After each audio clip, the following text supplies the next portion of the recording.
Hi everyone, my name is Bill. At only 18 years old, I've already become a father a couple of times. But let me tell you my story from the very start. 2 years ago, I started dating a wonderful girl named Catherine. She is the best girl on the whole planet. And one day we could have gotten married. But in this situation, I acted like a fool. Of course, you can judge me, but perhaps if you have ever had a long-term relationship, you'll understand me. Even if your significant other is as wonderful as Catherine, you still, over time, get used to them and stop appreciating them. After a year of being together, even though everything was going smoothly, I felt like something was missing, and that something was her friend Elsa. Yes, I'm a cheater. You shouldn't even restrain yourself in the comments. I deserve every bit of hate. I met Kat's friend on my 17th birthday for the first time. It was an ordinary party with lots of guests, and Elsa was among them. Throughout the evening, she talked about how lucky Kat was to be dating me, that she wanted a guy like that too. Obviously, no one took it seriously, but late at night, when everyone was either asleep or had gone home, she woke me up and asked me to follow her.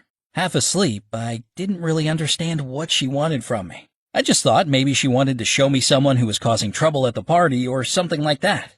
But when we were finally alone, she, attention, kissed me. Kissed her best friend's boyfriend on the first day she met him. Of course, I pushed her away and demanded an explanation, but the only explanation she could offer was that from the moment she saw me, she could not control herself. Some kind of a friend she is, right? Look, I'm no better, 'cause at the time, Catherine and I had been together for almost a year, so I was already overwhelmed with the boredom I told you about earlier. Well, that and the fact that Elsa was super hot. And that feeling of excitement contributed to my desire to stay.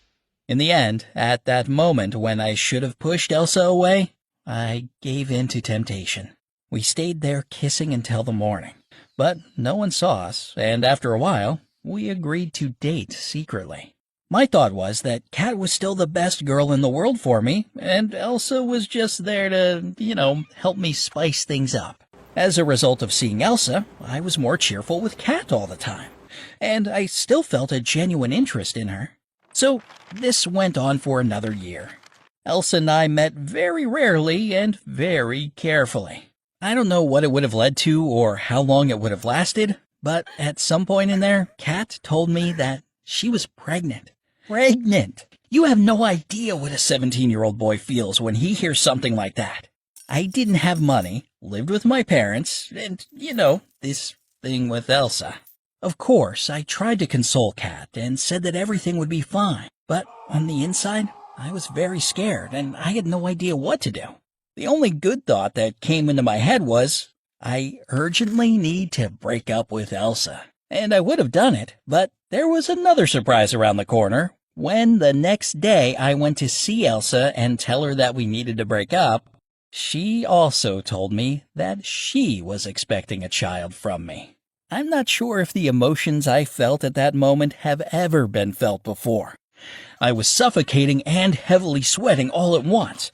I don't even remember what I told Elsa in that very moment. I probably tried to console her as well, but I left immediately after that. On my way home, my vision clouded. My head was exploding with this sudden news. I was thinking about how to tell my parents, Elsa, and Kat, and how to tell their parents about it. And it wasn't just a set of words in my head. Each of these questions pushed me deeper into despair. I was so frightened that I only had one solution in my head: to run. You thought I couldn't fall any lower, right? Let me assure you that I definitely could. Blinded by fear, I decided to run away from everyone. Just escape and save my own skin. I came home and waited for the night to come. I packed up some of my stuff, stole money from my parents, told you I could sink lower, took my dad's car, and drove as far away from there as I could. Hope you're keeping up with these dramatically changing events. Just imagine what it was like for me. By the way, this was all on my 18th birthday. Even though I'd driven all night and driven through more than one city, I couldn't escape my thoughts. I began to analyze whether I was doing the right thing and whether I needed to go back. But it didn't matter what I thought because my return had already been thought out for me. The next morning, when my dad couldn't find me or his car, he reported it stolen. Unlike my mind, our local police work well. I was captured on one of the interstates and was sent home immediately. There were no problems with the cops because I was driving sober and had my license on me. But I knew there would be something far worse at home. A conversation with my parents. I'd been thinking about whether or not I should tell my parents the truth for a very long time. But when they started asking me about everything that had happened, I cracked. And naturally, they were frightened. I'd never seen my parents so disappointed. I'm such a bastard. In a couple of minutes, when they were able to talk again, they began to yell at me and said that if I'd done something that stupid, I was going to have to be responsible for it. They told me to forget about college and start looking for a job to support 2 families at once. And most importantly, I had to tell my 2 girlfriends about all of it. I was still very scared, but talking to my parents set my mind straight. If before that I had only thought about ways to avoid responsibility, after talking to them, I was prepared to accept it. Oh, Kat, my dear Kat. During my brief absence, I had 128 missed calls from her, and a couple from Elsa. Long story short, I invited Elsa and Kat to my house and told them everything. I was surprised by Elsa's reaction. It was as if she was completely ready for this. Apparently, she knew what she had agreed to when she started dating me. But, Catherine, to find out that your friend was pregnant with your boyfriend's kid? At first, she was hysterical, but when she realized how badly I had betrayed her, she looked at me as if I were dead to her. This hurt the most for me. I said I'd take care of them, but Catherine didn't care. She just got up and left in tears.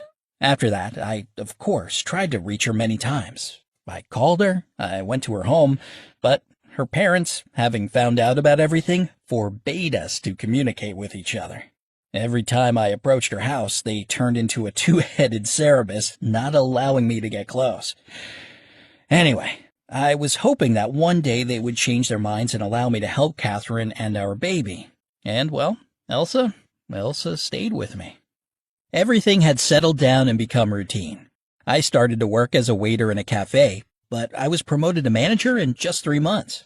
Almost all my salary was set aside. Half for Catherine, half for Elsa. Actually, it was much less stressful compared to what it was in the beginning. I just worked during the day and hung out with Elsa in the evening. And, everything calmed down.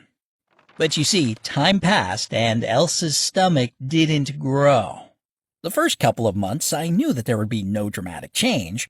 But when nothing is going on after 4 months, that seems kind of strange. So I suggested that she go see a doctor to check and see if the baby was okay. But she didn't want to. Of course, I insisted. Knowing that the tests would reveal the truth, she decided to confess. It turned out that she had never been pregnant. She just didn't want to lose me when I told her I wanted to break up, so she lied. How can you even lie about something like that? I was furious. I could have yelled at her and called her names, but I didn't want to interact with her at all once I found out the truth. I told her to never come near me or Catherine again and left. On the bright side, when I started to think about it, a huge weight that I was carrying on my shoulders had suddenly disappeared. It helped me realize that I really loved Catherine, and more than anything, I wanted her back. I spent all day after work by her house, but her parents would still not let me see her. Sometimes I saw her through the window, but the only thing she did at those times was to indifferently glance at me. This went on for several months, but one day something happened. Around the 6th or 7th month of her pregnancy, as I was casually, or depending on your perspective, creepily, watching her through the window, an ambulance arrived at Catherine's house. Catherine was carried inside and taken to the hospital. Naturally, I panicked. Thank God I had a car so I could go straight after the ambulance. I got to the hospital even earlier than her parents did, but the nurses wouldn't let me see Catherine. When her parents arrived, they were my only bridge to information. I almost cried, and I apologized for everything I had done and begged them to tell me something. But they were shocked as well and didn't know anything yet. Catherine was being taken into an examination room. The couple of hours she spent in that white office felt like forever for me. Thank God when the doctor came out to share the results, I was near her parents and I could hear everything. Everything was okay, and you'll never guess why she got sick. It turned out that her body was just getting used to the fact that she was pregnant, wait for it, with twins. Can you imagine? After everything, I'm still going to be a father twice. But this time, I was very happy about it. What I'm doing now is trying to get Catherine to forgive me. She can't do that yet, and I can't say I blame her. Still, I have to believe that one day she'll be able to forgive me, and we will be a happy family. Phew, that's my story.